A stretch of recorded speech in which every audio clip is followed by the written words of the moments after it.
Hello guys.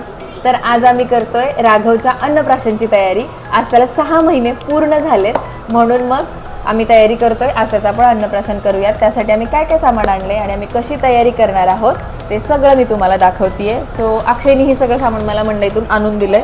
So पहिल्यांदा तर flowers आणले थोडे डेकोरेशनसाठी. मग ते जरा ऑरेंज, येलो आणि आय थिंक हे व्हाईट आहेत. आणि बाकी अजून काय काय आणले वैभवी? काजू बदाम, जे की ऑफिशियली आपल्याला लागतातच.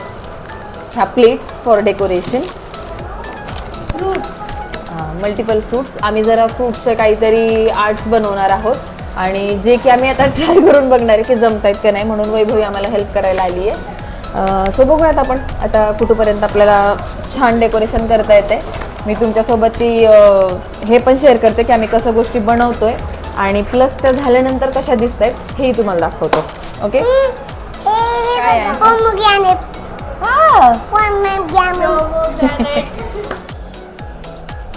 आज 11 बजे तो हम 16 कापेंगे तो मैं खुश होंगे लाएंगे तो मेरे कब करूंगा पापा.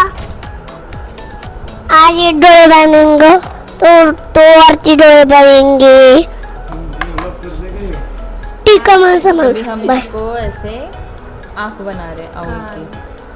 वी आर ट्राइंग टू तर आम्ही इथे आऊलचे कान आणि डोळे बनवायचा ट्राय करत होतो. फर्स्ट टाईम होतं, सो आमचं थोडंसं ते प्रॉब्लेमॅटिक होत होतं. प्लस ऑरेंज इतका ज्युसी होता की त्याच्यामधून खूपच जास्त चिकट हे होत होतं आणि रस पण खूप येत होता. सो ते आम्ही बघायचं ट्राय करत होतो की कसं करता येईल आपल्याला. निग्गा है. क्या हुआ है? ये रस निग्गा है. नग्गा रस निग्गा है क्या? नग्गा.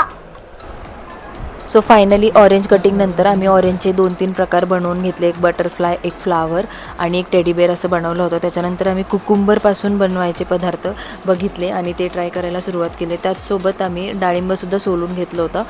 सो त्याच्यापासूनही काही बनतं आहे का आणि काही आयडियाज करू शकतो ते बघायचं चालू केलं.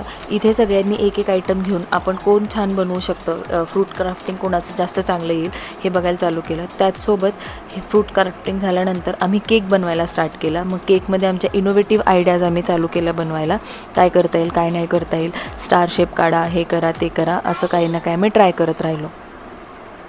सो इथे फायनली आमचा केक बनवून झालेला आहे. तुम्ही बघू शकता तो खूपच छान टर्नआउट झाला आहे. बेबी पण खूप मस्त खेळत होतं, त्याची मस्ती चालू होती इकडे तिकडे, त्यामुळे आमची कामं पटापट उरकत होती. डेकोरेशनची तयारी करतोय.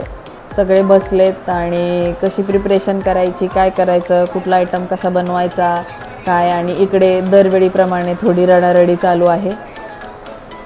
हा यांच रडत आहे आणि तो बघतो पण आहे की काय करायचं काय नाही. आणि त्याच्या मामाने बनवलेली ही छानवाली प्लेट, त्यातले त्यांनी संत्रे खाऊन घेतलेत. एवढ्या ऑल ऑफ द प्लेटमधला त्याला फक्त ती संत्र्यावाली जी मामाने बनवली ती खायची होती. झाड अशी आमची तयारी चालू आहे राघवच्या अन्नप्राशनची.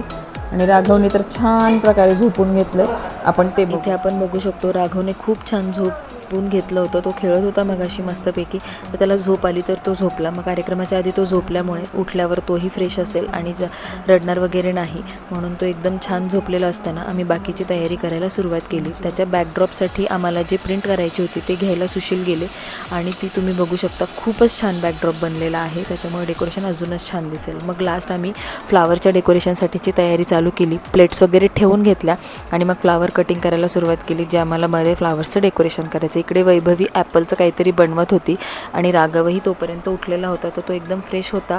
सो त्याने आमच्यासोबत खेळायला चालू केलं आणि त्याचा मूड एकदम चांगला होता. सो आपण बघूया नेक्स्ट व्लॉगमध्ये की पुढचं डेकोरेशन कसं झालं आणि त्याने अन्नप्राशन कसं केलं. भेटूया, बाय.